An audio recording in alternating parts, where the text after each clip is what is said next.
নমস্কার সবাইকে, সবাই কেমন আছো? আই হোপ সবাই ভালো আছো আর ভালো থাকবে। ভালো থাকাটা ভীষণভাবে দরকার। আমি সম্পদ দীক্ষাজ লাভ চ্যানেলের সবাইকে স্বাগত।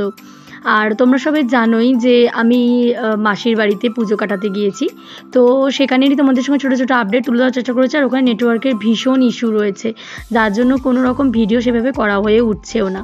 তো তোমাদেরকে আমি সন্ধ্যাবেলা ঠাকুর আসার পর্যন্ত ছবি আপডেট দিয়েছিলাম, মানে ভিডিও আপডেট দিয়েছিলাম, এবং তারপরে তো পুজোর সরঞ্জাম যখন জোগাড় জান্তি চলছে সেটা তো হয়েইছে। তারপরে খিদে পেয়ে গেছে, তখন প্রায় 10:30 বাজে খেতে গিয়েছিলাম। খাওয়ার মেনুটা কিন্তু দুর্দান্ত ছিল, যাই বলো না কেন। তোমার ছিল কিন্তু ওখানে গোবিন্দভোগ আর সোনামুগ ডালের খিচুড়ি ছিল হচ্ছে সব রকমের একটা সবজি দিয়ে মিক্স সবজি ছিল, আর ছিল চাটনি, পাঁপড়, পায়েস, মিষ্টি। তো এগুলো খেয়েছি, তো মোটামুটি যেটুকু ক্যাপচার করতে পেরেছি। আর হ্যাঁ, মাম্মা আমার সাথে খেতে বসেনি, কেননা তোমরা আগের ভিডিও দেখেছো মাম্মার খুব ঘুম পেয়ে গিয়েছিল। তাই ওর বাবাই কি করেছিল, ওর বাবাই প্যান্ডেল থেকে থালার মধ্যে খিচুড়ি আর একটু পায়েস, চাটনি আর পাঁপড় নিয়ে গিয়ে ওকে খাইয়ে দেওয়া হয়েছিল। ঘরে খাইয়ে দাইয়ে ঘুমটুম পাড়িয়ে আমি আর আমার মাসির মেয়ে দুজনে মিলে কিন্তু চলে এসেছিলাম এখানে খেতে। আর আমার সামনে টেবিলে আমার সামনের দিকে আমার মা আর মাসি বসেছে খেতে। তো যাই হোক, এখন গরম গরম খিচুড়ি খাওয়ার আনন্দ উপভোগ করছি। তারপরে চলে গেলাম ওখানে। তো পুজো হচ্ছে এখন মাঝরাত, পুজো তো হচ্ছে, মানে এত ফুল দেখো, মা পুরো ভরে গিয়েছে, মানে ঢেকে গিয়েছে একদম।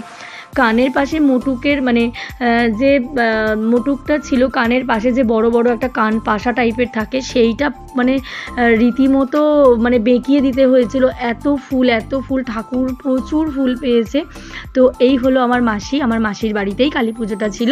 আর এই হলো আমার মেসো দাঁড়িয়েছিল এখানে। তো সবাই এখানে যতজনকে দেখছো সবাই উপোস করেছিল। আমি এখন আর খুব একটা উপোস করি না। একটা সময় ছিল যখন আমি উপোস অনেক কিছুই করতাম, এখন আর করি না। এখন শুধুমাত্র ভোলেনাথের কি বলবো, আর এই হলো আমার মেসো ঘন্টা বাজাচ্ছে। এখন শুধুমাত্র আমি শিবরাত্রি করি, ভোলেনাথের শিবরাত্রি ছাড়া আমি আর কিছুই করি না। তো যাই হোক, পুজো হতে হতে প্রায় ভোর হয়ে গেছে, 4টে এরকম বাজে।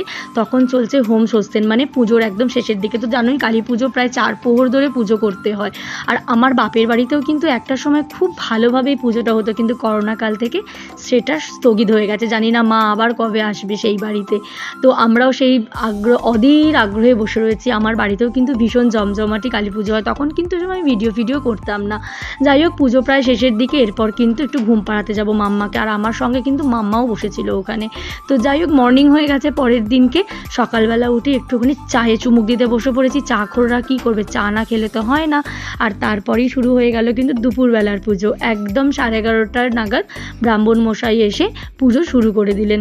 আর আমি না এর পরগুলোতে আর কোনো ভিডিও করতে পারিনি, কেননা বাড়ি আসার একটা তাড়া তো ছিলই, জামা কাপড় ব্যাগ গুছোনোর এগুলোর তো ব্যাপার ছিলই। আর সব থেকে যেটা আমার ভালো লাগে, এই ঢাক, আমাদের যে বাংলার ঐতিহ্য, দুর্গা পুজো হোক কিংবা কালী পুজো কিংবা যাই পুজো হোক না কেন, ঢাকের বাজনা শুনলে শরীর এমনি আর থাকে না।